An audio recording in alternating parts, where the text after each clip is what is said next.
우리에게 주시는 하나님의 말씀은 요한복음 17장 21절로 23절입니다.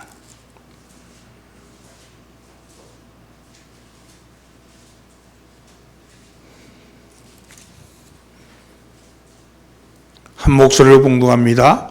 아버지여, 아버지께서 내 안에 내가 아버지 안에 있는 것 같이 그들도 다 하나가 되어 우리 안에 있게 하사 세상으로 하나님께서 나를 보내신 것을 믿게 하옵소서. 내게 주신 영광을 내가 그들에게 주었사오니 이는 우리가 하나가 된 것 같이 그들도 하나가 되게 하려 하심이니이다. 곧 내가 그들 안에 있고 아버지께서 내 안에 계시어 그들로 온전함을 이루어 하나가 되게 하려 함은 아버지께서 나를 보내신 것과 또 나를 사랑하심 같이 그들도 사랑하신 것을 세상으로 알게 하려 함이로소이다. 아멘. 할렐루야. 오늘도 예배에 참여하신 우리 천국 순례자 여러분들을 주의 이름으로 환영합니다. 서로 인사 나누시죠. 잘 나오셨습니다. 네. 예수를 믿는 사람과 예수를 믿지 않는 사람과 다른 점이 있다면 무엇이 다를까? 용한 무당들은 예수 믿는 사람을 보면 그 이마에 십자가가 찍혀 있다고 말하지만 보통 사람이 볼 때는 겉으로 보면 믿는 사람이나 믿지 않는 사람이나 별다른 차이가 없어 보입니다. 실제로 시장에 섞여 이야기하는 사람들 속에 이야기를 하지 않고 행동만으로 저 사람이 기독교인이다 아니다 하는 것을 찾기는 그리 쉽지 않습니다. 겉모습으로 보면 예수를 믿는 사람을 가리기가 쉽지 않다는 것이죠. 그렇다면 예수 믿는 사람과 예수 믿지 않는 사람과의 근본적인 차이가 무엇일까 하는 것입니다. 그것은 그 사람 속에 성령이 계시냐 계시지 않냐 하는 것입니다. 한마디로 말해서 성신이 내렸느냐 성신이 내리지 않았느냐 하는 것이죠. 일반인들에게도 귀신이 들면 그 귀신에게 복종해서 무당이 되거나 아니면 귀신에 사로잡혀 정신없이 살아가죠. 근데 우리도 믿음을 갖게 되면 성신을 받는다고 그렇게 얘기합니다. 나는 왜 성령 받아라 그렇게 해서 뭐 물건도 아닌데 받아라 그렇게 이해를 못했어요. 근데 보니까 우리 말 속에 귀신을 받는 게 있네. 귀신 받는 거, 귀신을 받는 거. 귀신이 들어올 때 무속신이 들어올 때 그걸 받는다 그래. 받는다. 몸으로 받는다 그래. 그것이 아마 우리 언어 속에 들어와서 그런 거 아닐까 하는 생각이 들었습니다. 예수를 믿게 되면 믿음을 갖게 되면 성신을 받게 됩니다. 그리고 성령을 받은 사람, 곧 성령이 거하는 사람을 성경은 하나님의 아들이라고 부르는 겁니다. 고린도전서 12장 3절 말씀에 성령으로 아니고는 누구든지 예수를 주라 할 수 없다 이렇게 말하죠. 성령이 아니거든 누구든지 예수를 주라 그럴 수 없다. 성령을 받은 사람만이 예수를 나의 주님이다 이렇게 부른다는 거죠. 로마서 8장 14절에도 무릇 하나님의 영으로 인도함을 받는 그들은 곧 하나님의 아들이다. 여러분 귀신의 인도함을 받는 무당은요, 그 무당의 신자야, 신자. 그렇지. 신의 자식이 되는 거예요. 동일하게 우리도 성신이 우리에게 임하는 겁니다. 그리고 하나님의 일은 하나님의 영 외에는 아무도 알지 못한다. 이렇게 말씀하죠. 하나님께서 온 영을 받은 사람, 곧 성령을 받은 사람만이 하나님의 뜻을 안다. 이렇게 말씀합니다. 우리는 그리스도인이죠. 그리스도인이 된다는 건요, 성신이 오는 거예요, 성신이 와서 우리 속에 거하시는 거예요. 그래서 성령이 오셔서 우리 안에 거하는 사람, 그 사람을 하나님의 자녀라 그러고, 그 사람만이, 성신이 온 사람만이 하나님의 뜻을 안다는 거죠. 우리는 그리스도인이라고 부르는 사람들입니다.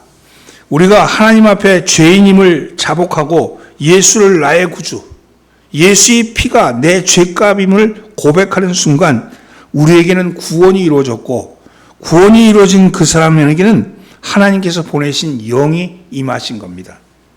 따라서 우리는 하늘에 속한 사람이고 하나님의 자녀, 하나님의 아들, 딸입니다.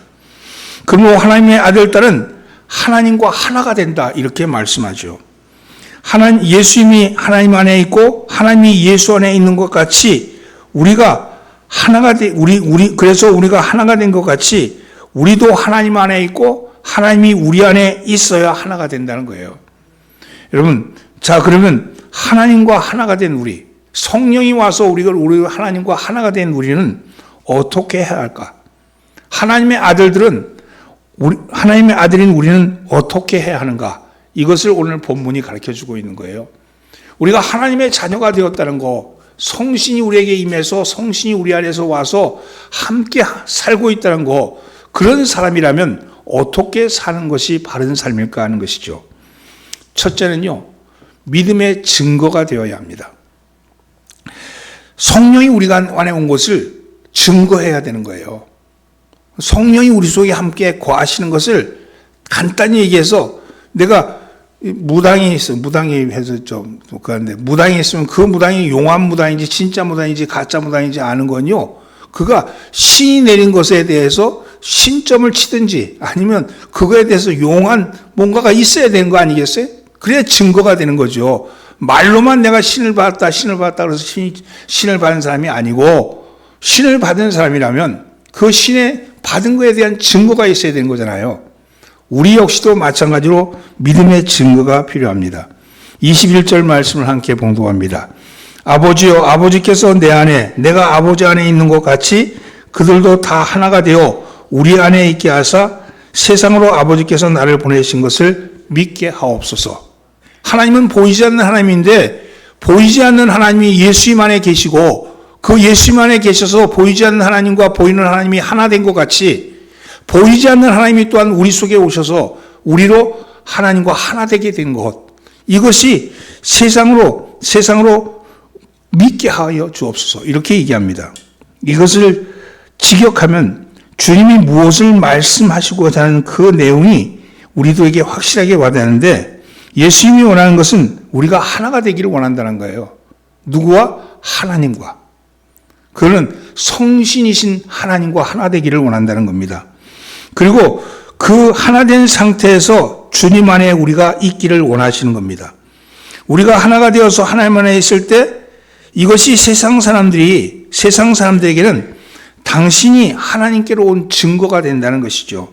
이것은 무엇을 말씀하는가? 세 가지입니다. 하나가 되라는 것이죠. 그리고 하나님 앞에 거하는 것이죠. 그러면 그것이 예수님이 하나님으로부터 온 그리스도라는 믿음의 증거가 된다는 겁니다. 우리가 하나님의 자녀라면 성령 하나님이 우리 속에 와서 하나 된 것을 드러낼 때 예수가 그리스도였다는 것이 증거가 된다는 거예요. 사랑하는 성도 여러분, 하나님과 하나 된 우리는 진실로 믿음의 증거가 되어야 합니다.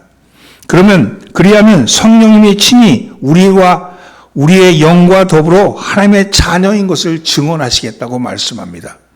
로마서 8장 16절에 이 말씀이 나오는 거예요. 성령이 친히 우리의 영과 더불어 우리가 하나님의 자녀인 것을 증언하시나니, 이렇게 말씀합니다. 여러분, 성령이 친히 우리의 영과 더불어 우리가 하나님의 자녀된 것을 증언하신다, 이렇게 말씀하시죠. 사랑하는 성도들은, 그러면 어떻게 믿음의 증거가 되는가? 먼저 우리는 화합해야 합니다. 하나가 되어야 합니다. 우리 각자 안에 내주하신 성령님이 우리 속에서 서로 교통하게 해야 합니다. 여러분, 여기 있는 분들 예수 믿는다고 고백하는 순간 다 성신이 와 계시는 거예요. 여러분, 귀신은요, 일반 귀신, 무당이 온 귀신은요, 귀신끼리 싸워요. 귀신이 귀신끼리 모이면 싸워. 근데 우리의 성신은 하나가 되기를 원하시는 거예요. 성령이 우리 가운데 온 것이 서로가 하나가 되기를 원합니다. 우리 안에서 교통하기를 원하신다 그래. 우리의 자아가 담을 쌓고 우리의 이기심이 벽을 만들어서 우리의 영이 서로 교통하는 것을 막고 있는 것이죠. 우리의 영이 서로 교통할 때, 우리의 자아의 벽이 무너지고 우리 스스로에 가지고 있는 이기심이, 담이 무너지게 될 때, 그때 우리 안에 있는 성령님이 서로 교통하게 된다는 거예요.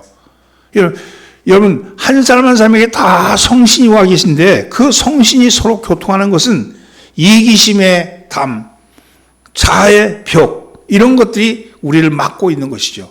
이것이 무너지면 우리는 하나가 된다는 겁니다. 영적으로 서로 통한다는 것이죠. 그럼 무엇이 우리의 영을 통하게 하는 것을 막고 있느냐? 갈라디아서 5장 25절 말씀, 만일 우리가 성령으로 살면 또한 성령으로 행할지니, 이렇게 말씀하시면서 26절에는 헛된 영광을 구하여 서로 노엽게 하거나 서로 투기하지 말라. 서로의 영이 있는데 서로 노엽게 하거나 헛된 영광을 구하거나 서로 시기하지 말아라. 그렇게 하지 아니하면 성령이 서로 성령 안에서 살게 된다고 얘기하죠. 그렇습니다. 스스로의 헛된 영광을 구하여 자기 자랑을 하거나 허풍을 떨지 않고 서로 노엽게 하지 않으면, 남이 잘된 일에 칭찬하면 성령 안에서 사는 일이 이루어지는 것입니다. 성령 안에 살면 우리가 하나가 되는 거예요. 하나가 되어서 하나님 앞에 거할 때 우리가 바로 믿음의 증거가 된다는 겁니다. 여러분, 사랑하는 성도는 믿음의 증거는 어떤 모습으로 보이겠습니까? 고린도후서 5장 18절에 따르면 하나님은 우리에게 화목케 하는 직책을 주셨다, 이렇게 말해요. 화목케 하는 직책. 우리에게는 화해의 사명이 있다는 거예요. 화목케 하는 사명. 화해를 해도 되고 안 해도가 되는 것이 아니고 우리에게 주신 사명이 바로 화해의 사명이에요. 서로 미움과 다툼과 원망과 증오를 죽이고 이웃과 하나가 화해해야 합니다. 내가 내 자아의 벽과 이기심의 담을 허물고, 그리고 형제가 잘 되는 것에 대해서 기뻐하는 거, 옆에 옆 사람이 잘 된 거, 우리 교인들 중에 집안이 잘 된 거에 대해서 박수 쳐주는 거, 함께 좋아하는 거, 이것은요 성령이 하시는 일이에요.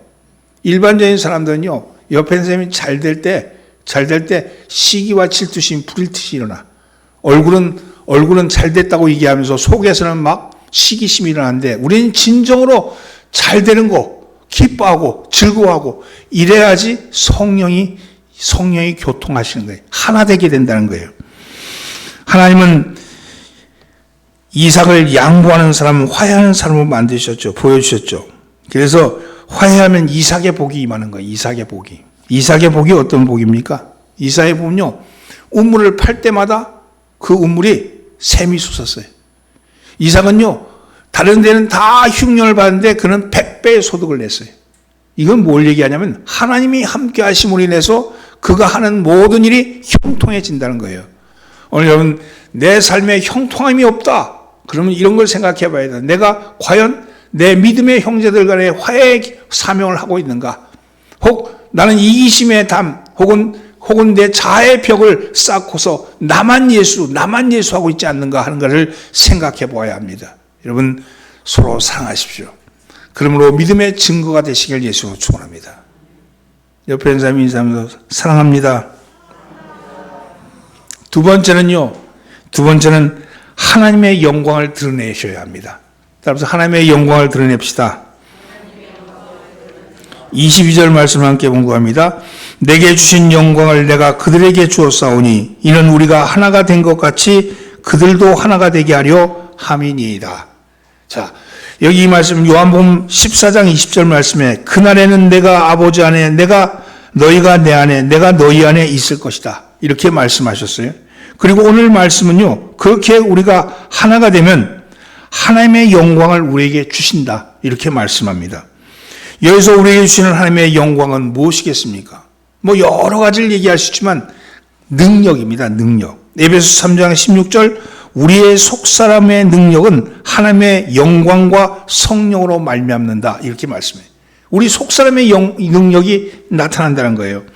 에베소 1장 19절에 보면 하나님께서 우리에게 베푸신 능력이 지극히 크다, 이렇게 말씀하시기도 했습니다. 하나님은 자신의 비할 바 없는 위대한 능력을 우리에게 부어주신 거예요. 그것이 하나님의 영광입니다. 예수 그리스도께서 이 땅에 계실 때 능력을 행하심으로 이적과 기사와 표적을 행하심으로써 하나님의 능력을 표현하셨고 하나님의 영광을 드러내셨습니다. 그런데 오늘 바로 그 주님이 우리에게 주시고자 하는 것도 바로 그리스도 안에서 역사하신 바로 그 능력을 주시겠다, 이렇게 말씀하는 거죠. 이제 그 능력을 사용하셔야 합니다. 하나님이 우리에게 주신 능력을 사용하셔야 해요. 크신 능력을 우리에게 주셨는데, 영광을 주셨는데 그 영광을 사용하셔야 한다는 거예요. 그래야지 하나님의 영광이 드러나게 된다고 말씀합니다. 그러면 어떤 능력입니까? 로마서 6장 4절 말씀, 아버지의 영광으로 말미암아 그리스도를 죽은 자 가운데서 살리심과 같이 우리로 또한 새 생명 가운데 행하게 하려 하심이라. 이 말씀 무엇이냐면 곧 죽은 것을 살리는 새 능력이 우리에게 있다는 거예요. 살리는 능력이 있다는 거예요. 여러분 안에 살리는 능력이 있다는 겁니다. 특별히 믿는 우리에게 말하면 생명의 능력이 우리에게 있다는 거예요. 여러분, 생명의 능력이 뭐라 하냐면 오늘 새벽에 말한 것처럼 말에는 살리는 능력이 있어요. 말에는. 잠언 18장 21절, 죽고 사는 것이 혀의 권세에 달렸으니 혀를 쓰기를 좋아하는 자는 그 열매를 먹으리라, 이런 말씀했어요. 말 한마디가 살리기도 하고 죽이기도 합니다. 어떻게 말하느냐에 따라서 사탄의 도구가 되기도 하고 하나님의 도구가 되기도 합니다. 그래서 야고보는 혀는 곧 불이요 불의의 세계라, 이런 말씀을 했죠. 성냥불 하나가 별것 아닌 것 같이 보이지만 그러나 건조한 날씨에 바람까지 부는 날 메마른 가시덤불에 던져진 성냥불 하나는요, 대형 산불로 바뀌게 되는 거죠. 온 산을 태우고 인명피해를 남길 수도 있습니다. 그러나 이 작은 성냥불 하나가 여러분 거대한 용광로를 가동시킬 수도 있어요. 엄청난 쇳물을 만들기도 하고 수많은 산업 시설을 돌려서 국가 경제를 일으키기도 합니다. 성냥불을 어떻게 쓰느냐에 따라서 산불이 되기도 하고 아니면 용광로를 통해서 여러분 산업을 일으키는 힘이 되기도 하죠. 말도 마찬가지입니다. 어떻게 말하느냐에 따라서 하나님의 영광이 드러나는 능력이 되기도 하고 어떻게 말하느냐에 따라서 하나님의 능력이 빛을 잃어버리는 그런 일이 되기도 하죠. 여러분, 오늘 우리에게 능력을 주셨는데 무슨 능력을 주셨냐? 우리는 말씀의 종교라고 그러잖아요. 먼저 우리 입에 말의 능력을 주신 거예요. 오늘 여러분 말을 잘 쓰심으로 하나님의 영광을 드러내신 여러분 되길 바랍니다. 무슨 말을 해야 하는가? 하나님이 생명의 말, 살리는 말, 여러분 그런 말을 하셔야 됩니다. 죽이는 말, 남의 마음을 상처 주는 말, 남의 마음을 깎아내리는 말, 이런 말을 하지 말고 여러분 살리는 말을 하십시오. 좋습니다. 잘 됩니다. 행복합니다. 여러분 격려하고 칭찬하는 말을 하십시오. 여러분 잘 될 것이라고 칭찬해주고 힘내라고 격려해주고 이런 말을 하심으로 여러분 살리시길 바랍니다. 그 능력을 우리에게 주신 거예요. 성령이 우리에게 임하시면 그 능력이 우리에게 나타난다고 말씀합니다.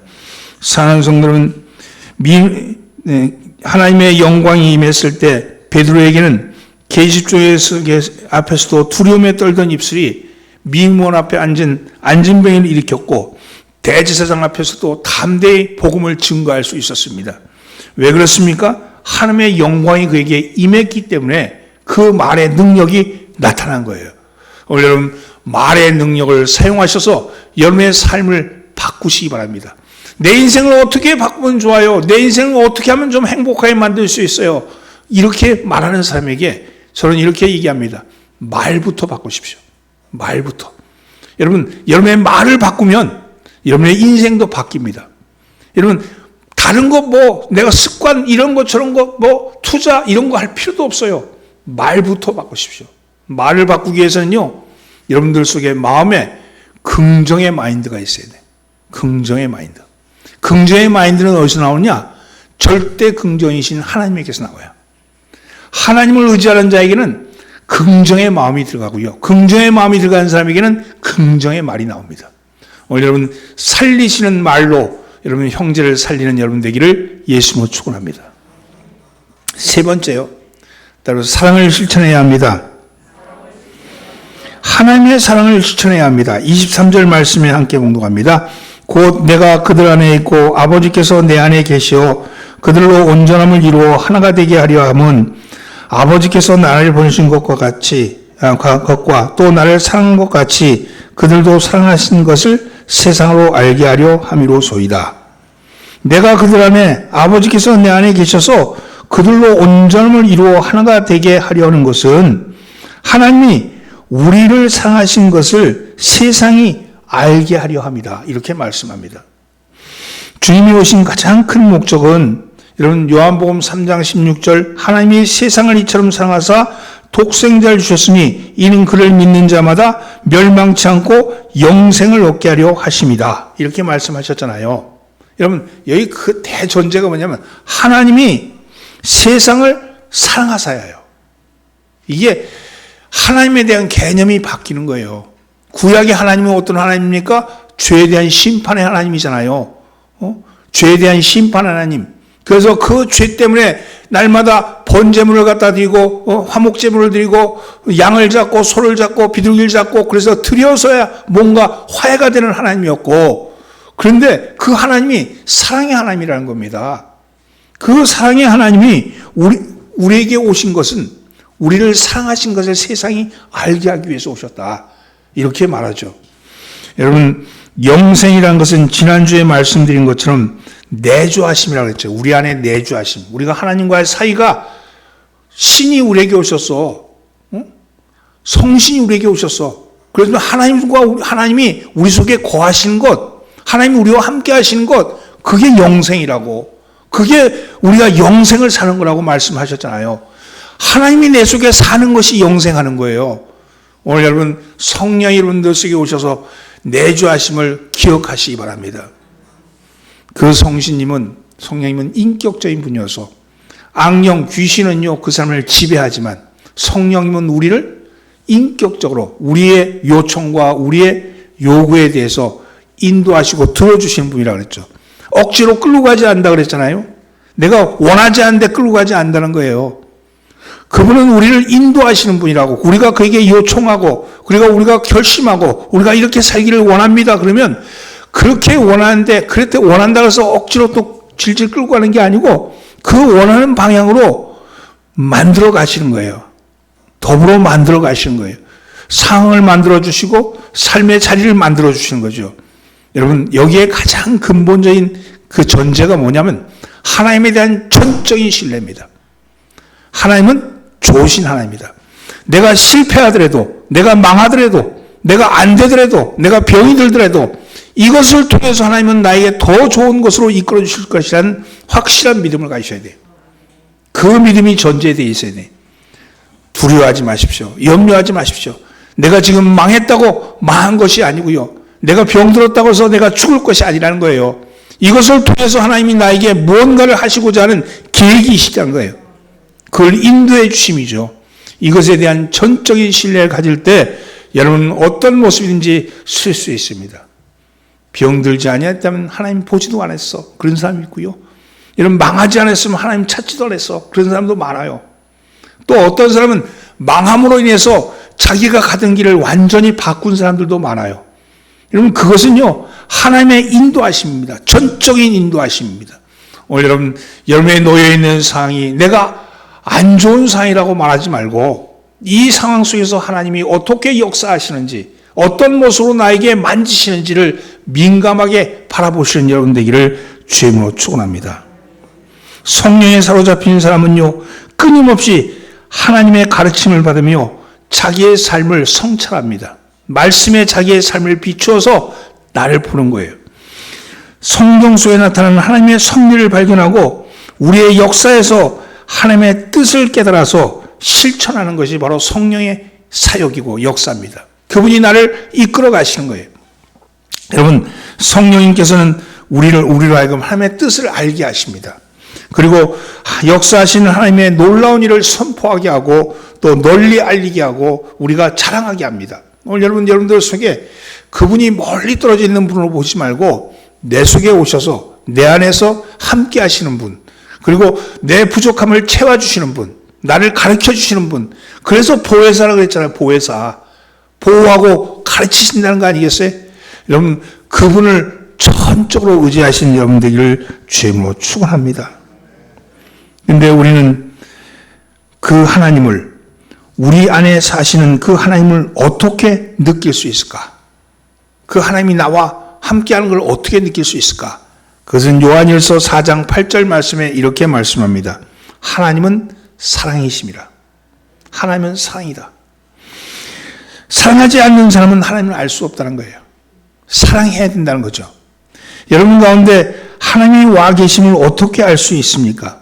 여러분이 서로 사랑하느냐 않느냐를 가지고 알 수 있다는 거예요. 여러분이 하나님의 사람인지 아닌지 어떻게 알 수 있습니까? 여러분 안에 사랑이 있느냐 없느냐를 가지고 알 수 있다는 겁니다. 요한일서 3장 10절 하나님의 자녀들과 마귀의 자녀들이 드러나나니 무릇 의를 행하지 아니하는 자나 또는 그 형제를 사랑하지 아니하는 자는 하나님께 속하지 아니하니라. 이런 말씀이 있어요. 여러분 그렇습니다. 열매를 보면 그 나무를 안다고 알 수 있잖아요.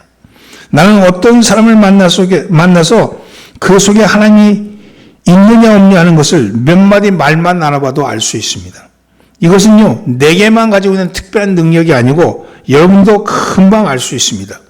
아무리 본인이 신앙생활을 수십 년 해왔고 직분이 권사요 장로라고 그렇게 말한다 할지라도 그가 하는 말에서 교회를 사랑하느냐, 교인을 사랑하는 말을 하느냐 아니냐를 보면요, 그 사람이 하나님의 사람인지 아닌지를 알 수 있는 거죠.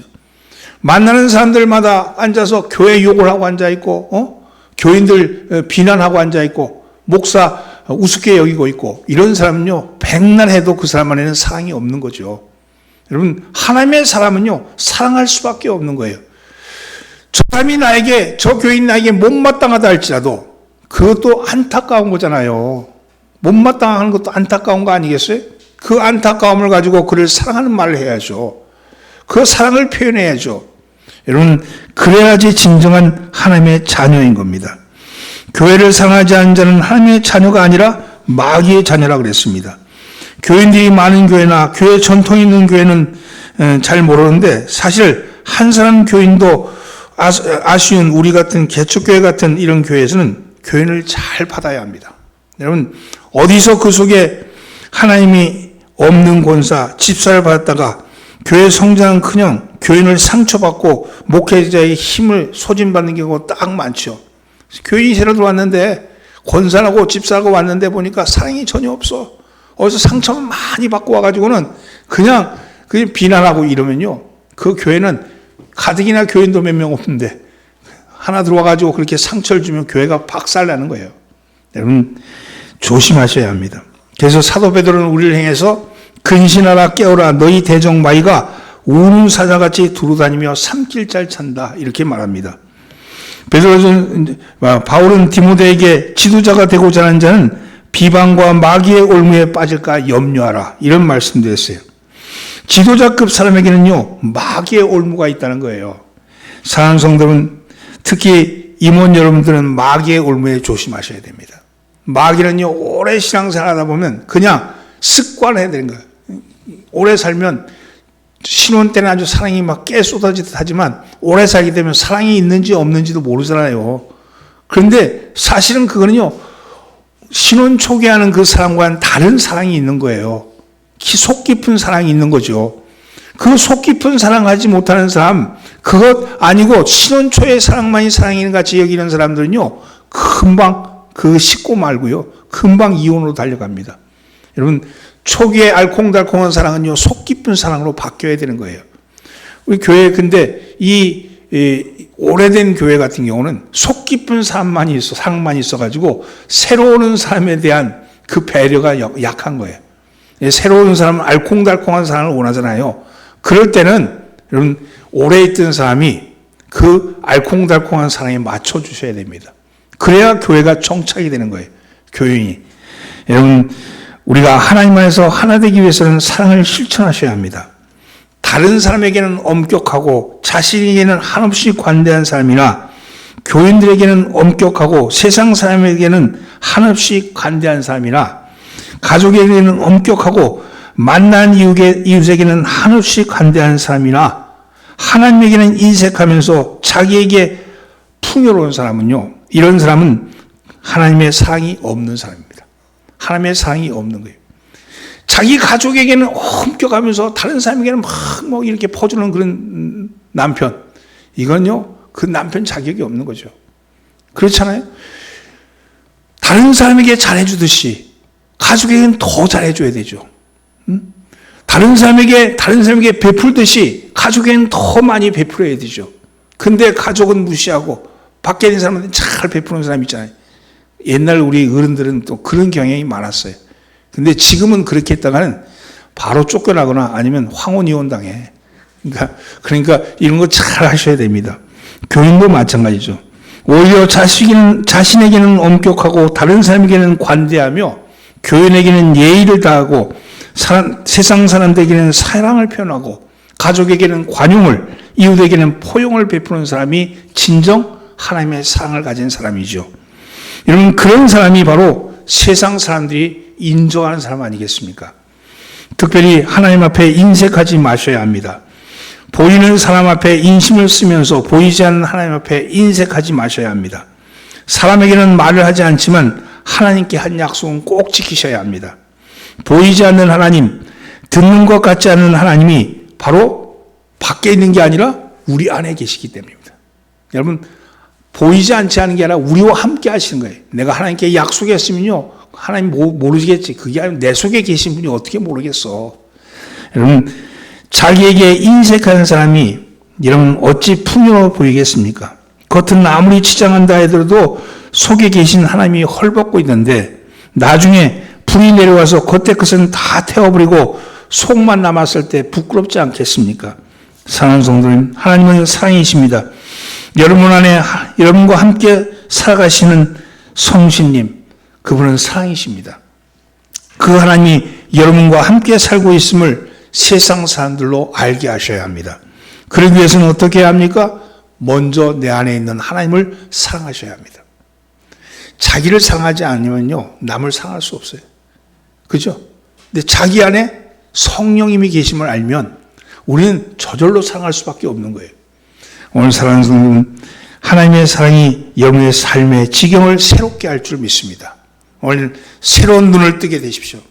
여러분을 사랑하시는데 내 안에 계신 성신님을 사랑하시고 그 사랑하심을 표현하시고 그걸 말로 표현할 때마다 여러분 다른 사람들에게 여러분 안에 하나님의 사랑이 있음을 알게 하시기를 예수님으로 축원합니다. 말씀을 정리합니다. 예수님이 아버지 안에, 아버지가 예수님 안에 있는 것 같이 우리도 또한 하나님 안에 있습니다. 왜냐? 하나님이 보이지 않는 하나님이 우리 속에 와 계시기 때문이죠. 그리고 그 하나님이신 성신이 우리 속에 와 계셔서 우리를 인도하십니다. 뭐라고 말씀하면 무릇 하나님의 영으로 인도함을 받은 그들은 곧 하나님의 아들이다. 이렇게 말씀하셨거든요. 우리가 하나님의 인도하심을 받는 순간 우리는 하나님의 아들인 겁니다. 여러분 세상 사람과는 다른 것은 바로 그거예요. 우리는 하나님의 아들이기 때문입니다. 우리 안에 성신님이 와 계시기 때문입니다. 여러분 그렇다면 우리가 그 아들 된 우리가 어떻게 증거해야 합니까? 여러분 화해하고 하나가 되셔야 합니다. 교인들 속에 가족들 속에 미움이 있고 시기가 있고 질투가 있고 원한이 있고 그 모든 것이 있다 할지라도 하나님 안에서 화해하십시오. 우리에게 화목의 직책을 주셨다고 말씀하셨고 내가 화해하겠다고 마음만 먹으면 성신님이 그렇게 하신다고 합니다. 내가 하는 게 아니고 성신님이 성령님이 그렇게 하신다고 합니다. 왜 안 되느냐? 내 자아의 벽이 있죠. 이 벽이 너무 강고한 거예요. 근데 사실은 아무것도 아닌데